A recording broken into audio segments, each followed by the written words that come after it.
Guten Morgen.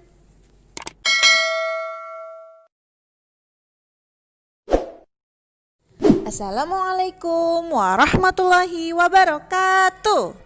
Kaifa halukum? Bi khairin walhamdulillah. Kembali lagi di hari Kamis bersama Ustazah Dila. Hari ini kita akan belajar pelajaran tematik IPA. Sebelum kita belajar, marilah kita membaca lafaz basmalah dan disambung doa belajar. Bismillahirrahmanirrahim. Rabbi zidni ilma warzuqni fahma wa amalan mutaqabbalan ya arhamar rahimin. Amin ya rabbal alamin. Oke, supaya kita lebih semangat, Ustazah punya games untuk anak-anak Ustazah hari ini, namanya games detektif.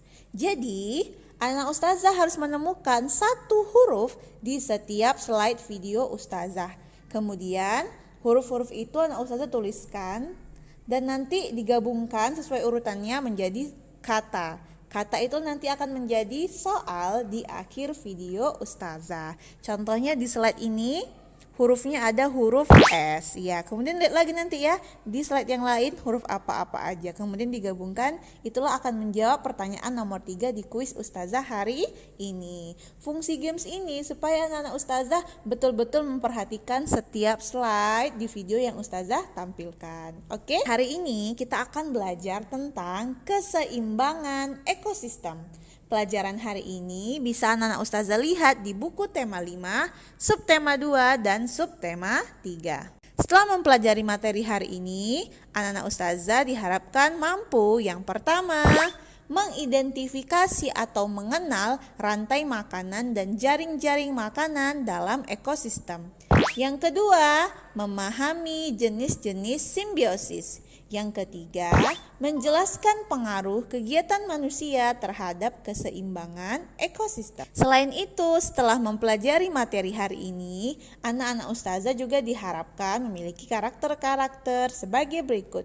Yang pertama, memahami dan berlatih ikhlas dalam beramal.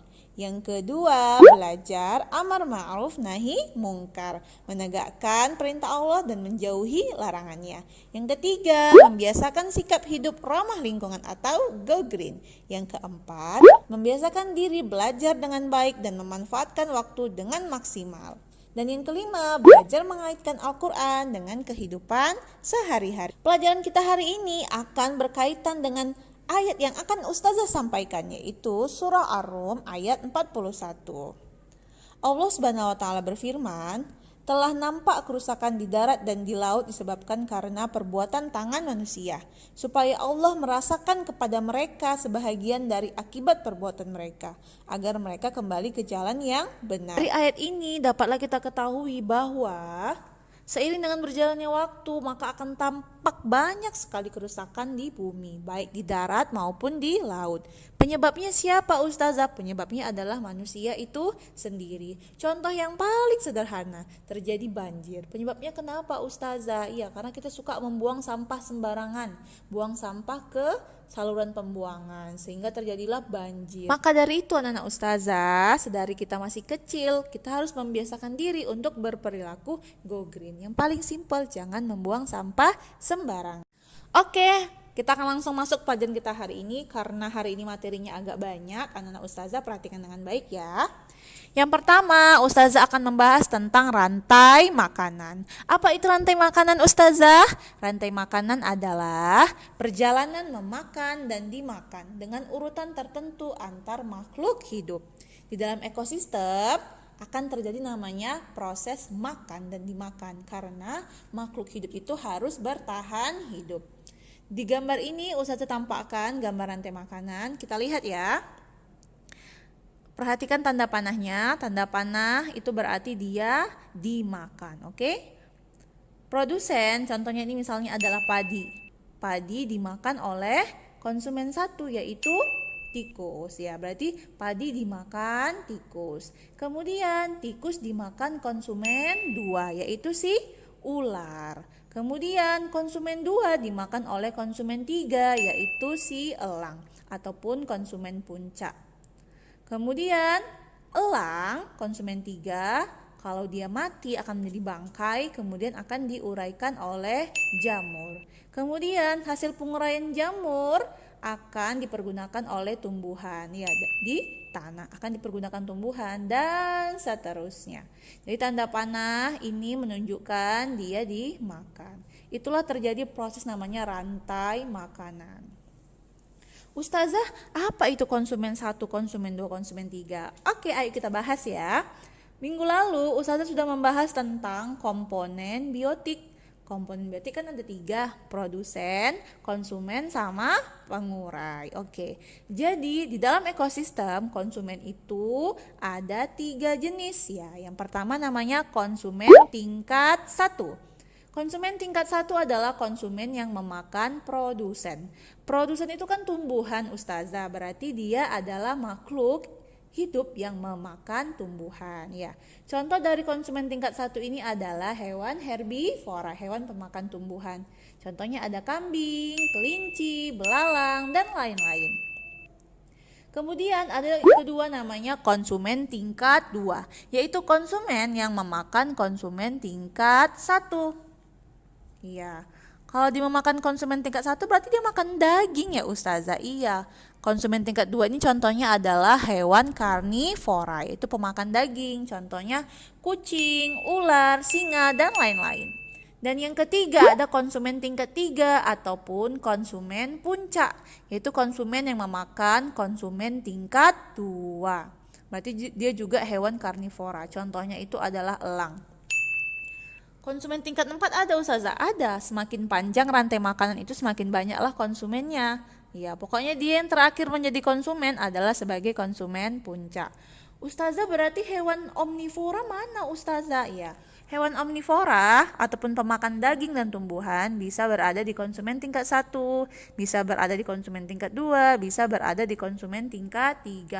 Ustazah akan lanjutkan ya, Ustazah akan bahas pelan-pelan rantai makanannya ini ya. Kita lihat pertama kali nomor 1 ya, dimulai dari padi ya. Produsen ataupun tumbuhan memproduksi makanannya sendiri melalui proses fotosintesis ya, membuat makanan menggunakan cahaya matahari berupa karbohidrat ya. Setelah dia berfotosintesis nanti akan menghasilkan karbohidrat tumbuhan ini, disimpanlah di dalam biji, di dalam batang, di dalam buah, dan di dalam akar. Anak Ustazah pernah makan buah kan? Iya, berarti buah yang kita makan itu adalah ya sih hasil fotosintesis.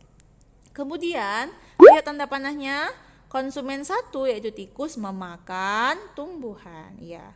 Kemudian lihat panahnya lagi, konsumen tingkat 2 memakan tikus. Konsumen tingkat 3 memakan ular ya, si elang memakan ular. Kemudian konsumen 3 mati menjadi bangkai dan akan diuraikan oleh jamur ataupun pengurai. Kemudian hasil penguraian jamur akan digunakan oleh produsen atau tumbuhan. Bisa Anda Ustazah lihat ya, panahnya terus berkelanjutan ya kan, tidak putus panahnya.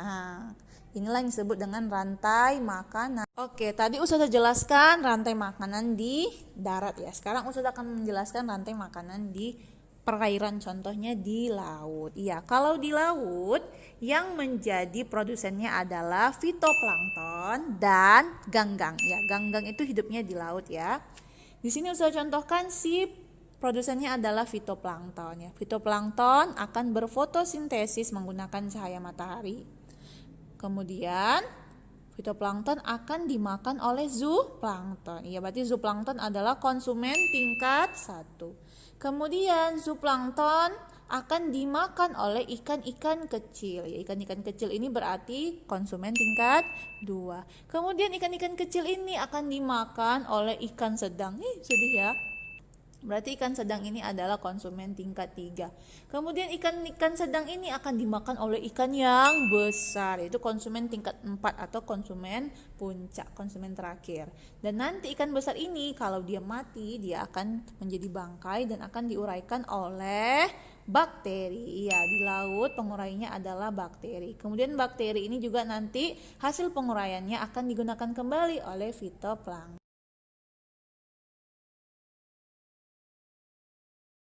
Oke, selanjutnya yang kedua kita akan membahas tentang jaring-jaring makanan. Apa itu Ustazah jaring-jaring makanan? Bukannya jaring itu, jaring ini ya Ustazah buat gawang sepak bola?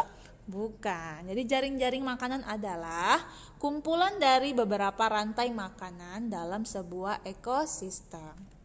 Jadi anak Ustazah, di dalam ekosistem bukan hanya satu rantai makanannya, ada lebih dari satu, bahkan sampai berpuluh-puluh rantai makanannya. Iya, kalau dia satu namanya rantai makanan, tapi kalau dia rantai makanannya ada lebih dari satu, maka disebut dengan jaring-jaring makanan. Oke, kita lihat contohnya ya. Di sini ada jaring-jaring makanan. Ustazah mau tanya, kira-kira ada berapa jumlah rantai makanan yang menyusun jaring-jaring makanan ini? Iya benar, ada 4. Orang sudah bisa tulis ya kan? Ada 4 rantai makanan. Oke, coba kita lihat ya. Kita mulai dari produsen. Produsennya cuma satu ya, ada si padi. Kita lihat ya, rantai makanan pertama. Padi dimakan tikus, tikus dimakan elang. Elang mati akan diuraikan oleh pengurai. Oke. Rantai makanan kedua. Padi dimakan tikus, tikus dimakan musang, musang dimakan elang, elang mati menjadi bangkai dan akan diuraikan oleh pengurai. Yang ketiga, rantai makanan ketiga. Padi dimakan burung, berarti burung konsumen pertama. Burung dimakan musang, musang konsumen kedua. Musang dimakan elang, elang konsumen ketiga. Elang mati akan menjadi bangkai dan diuraikan oleh pengurai, yaitu jamur. Rantai makanan keempat. Padi produsen dimakan burung, burung konsumen pertama dimakan oleh elang, yaitu konsumen kedua. Kemudian elang mati akan diuraikan oleh jamur sebagai pengurai. Iya, bisa kita lihatlah bahwa di situ ada 4 rantai makanan. Masih 4. Ada lagi yang lebih banyak. Coba anak Ustazah lihat nih. Wah, lebih banyak. Jadi seperti itulah anak Ustazah, jaring-jaring makanan. Dia terdiri atas beberapa rantai makanan. Jadi rantai makanan itu harus dimulai dari produsen dan diakhiri oleh pengurai. Nanti pengurai ada lagi.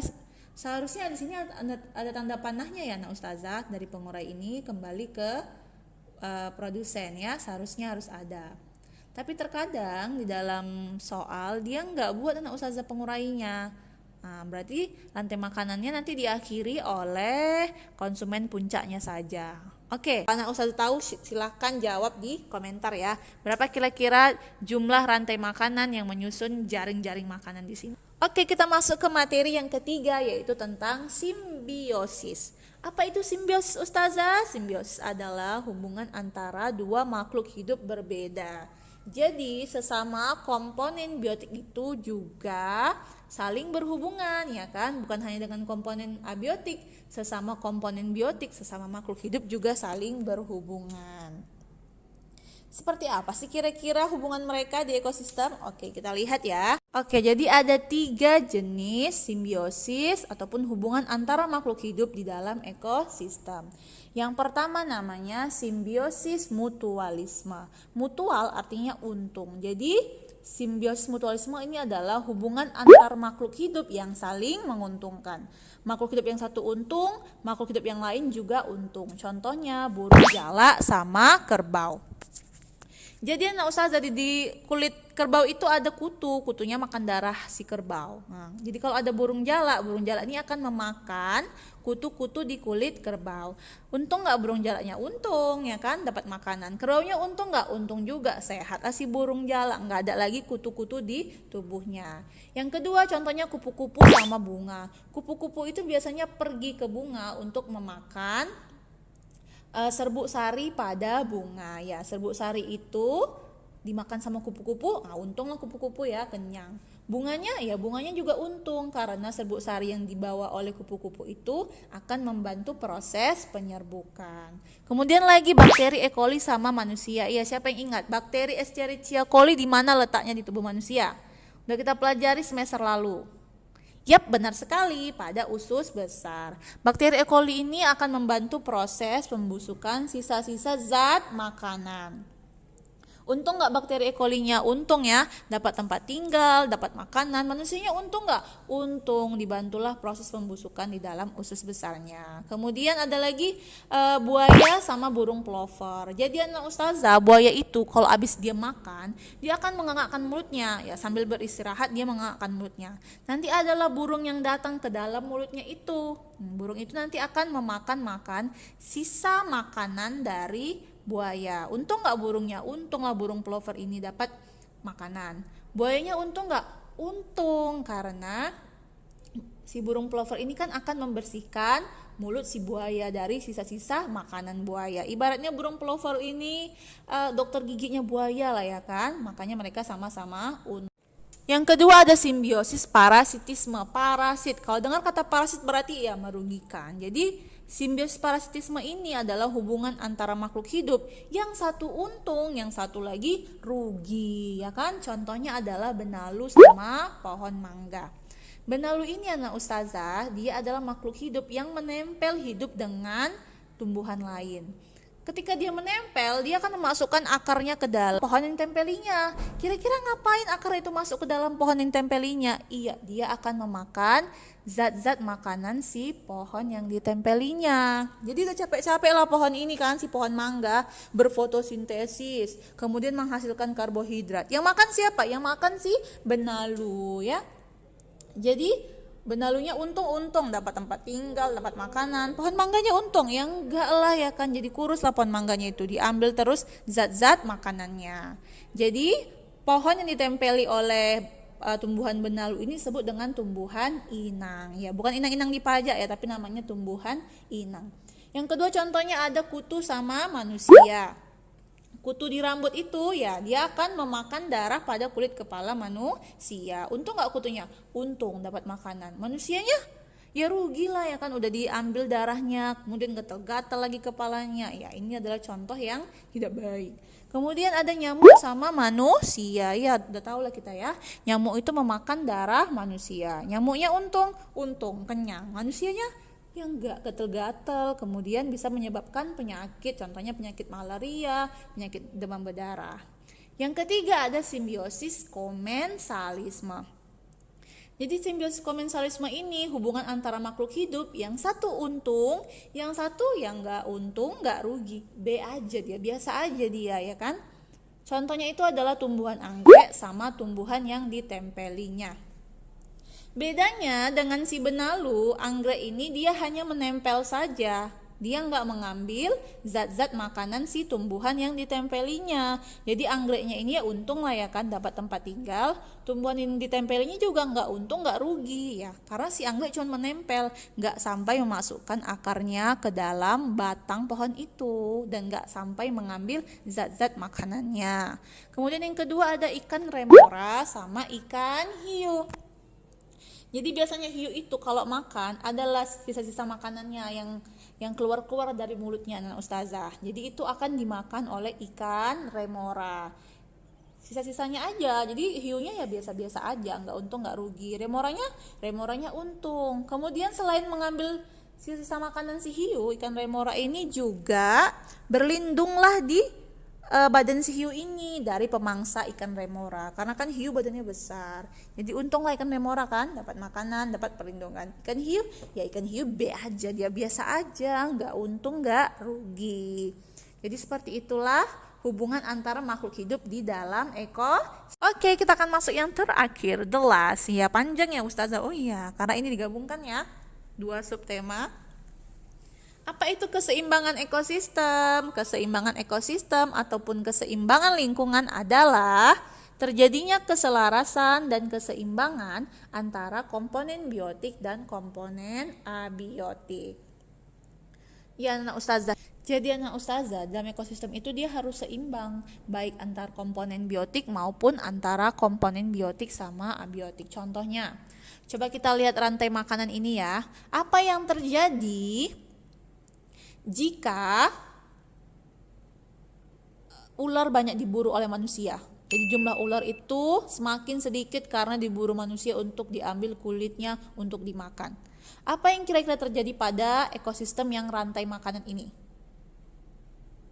Iya, jadi kalau jumlah ular ini semakin menurun, maka jumlah tikus akan semakin banyak karena nggak ada yang memangsa tikus. Dan jika tikus semakin banyak, maka semakin banyaklah padi yang dimakan sama tikus. Akhirnya gagal panenlah para petani. Ya, akibatnya apa? Akan terjadi kerugian ya kan, ketidakseimbangan ekosistem. Contohnya lagi, kalau misalnya ular ini semakin sedikit, maka nggak ada juga lah makanan si elang, konsumen tingkat 3. Maka akan terjadi gangguan ataupun ketidakseimbangan pada ekosistem. Jadi ekosistem itu harus seimbang baik pada komponen biotik maupun biotiknya. Contohnya lagi, apabila padi itu semakin menurun produksinya, semakin nggak ada orang menanam padi, apa yang terjadi? Maka jumlahnya akan semakin sedikit, bahkan punah. Baguslah usaha tikus punah. Iya, tapi kalau tikus punah, ular juga akan ikut punah, elang juga akan ikut punah. Makanya sangat-sangat dihindarilah terjadinya kepunahan pada suatu makhluk hidup. Karena bisa jadi apabila terjadi kepunahan akan berefek kepada makhluk hidup yang lain. Contohnya lagi misalnya ini komponen abiotik. Terjadi longsor, ya berarti pada tanah. Ya, berarti ini karena terjadi penebangan. Akibat longsor ini bukan hanya manusia yang rugi, tapi juga makhluk hidup yang lain, yaitu makhluk hidup yang tinggal di dalam tanah, kemudian di dalam hutan, kemudian yang hidup di dalam air, ya kan, karena nanti akan terjadi banjir. Maka, apabila terjadi gangguan pada kedua komponen ini, komponen biotik dan abiotik, maka keseimbangan ekosistem akan terganggu. Maka dari itu kita harus menjaga lingkungan kita supaya ekosistem tetap seimbang. Oke, jadi ada 2 penyebab terganggunya keseimbangan ekosistem, yaitu faktor alami dan faktor manusia. Faktor alami adalah faktor penyebab terganggunya keseimbangan ekosistem yang berasal dari alam. Jadi memang dari alam, kita nggak bisa menghentikannya. Contohnya adalah bencana alam, misalnya letusan gunung berapi, banjir, longsor, kebakaran hutan, dan lain-lain. Kedua, ada faktor manusia, yaitu faktor penyebab gangguan keseimbangan ekosistem yang berasal dari perbuatan manusia. Contohnya penebangan pohon, nanti bisa menyebabkan banjir, bisa menyebabkan longsor, kemudian akan merusak, akan menghilangkan tempat tinggal dari hewan-hewan yang tinggal di sekitar pohon itu. Kemudian pembuangan sampah ataupun limbah ke sungai, ya, akan menghancurkan ekosistem di dalam air dan kegiatan-kegiatan yang lainnya. Maka dari itu anak ustazah sedari dini kita harus menjaga lingkungan kita. Paling simpel, menjaga lingkungan di sekitar rumah kita. Sayangilah bumi ini karena disinilah kita tinggal. Oke, Nana Ustazah, demikianlah pelajaran kita hari ini. Tugas hari ini, ya. 1, buatlah 2 contoh rantai makanan yang menyusun jaring-jaring makanan, gambar di bawah ini, ya. Jadi anak ustazah silakan buat 2 contoh rantai makanan yang menyusun jaring-jaring makanan ini. Ustazah contohkan yang pertama, ya. Bunga sepatu, tanda panah, dimakan ulat.